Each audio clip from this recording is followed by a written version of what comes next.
Triangle chapter के कुछ important questions और थ्योरम्स। देखो 6.1 जो थ्योरम है इसे थेल्स थ्योरम कहते हैं, बेसिक प्रोपोर्शनैलिटी थ्योरम कहते हैं, ये पता होना चाहिए और इसकी पूरी स्टेटमेंट आपको याद होनी चाहिए और इसे कैसे प्रूव करना है वो भी आपको पता होना चाहिए या करने आना चाहिए। थ्योरम 6.2 ये क्या है, 6.1 का कन्वर्ज है, इसकी भी आपको स्टेटमेंट याद होनी चाहिए और पूरा आपको प्रूव करने आना चाहिए।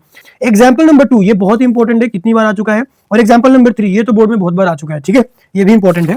आगे देखो, अगर हम बात करें 6.2 की, तो 6.2 में उतना कुछ खास नहीं है, बट इसमें आपको क्या ध्यान देना है, 7th question, 8th question, 9th question और 10th क्वेश्चन, इन पे आपको फोकस करना है। बाकी तो आप अगर बेसिक प्रोपोर्शनैलिटी थ्योरम पढ़े हो, उसका कन्वर्ज पढ़े हो, तो बाकी वो सारे हो जाते हैं, कोई दिक्कत नहीं होती है, ठीक है।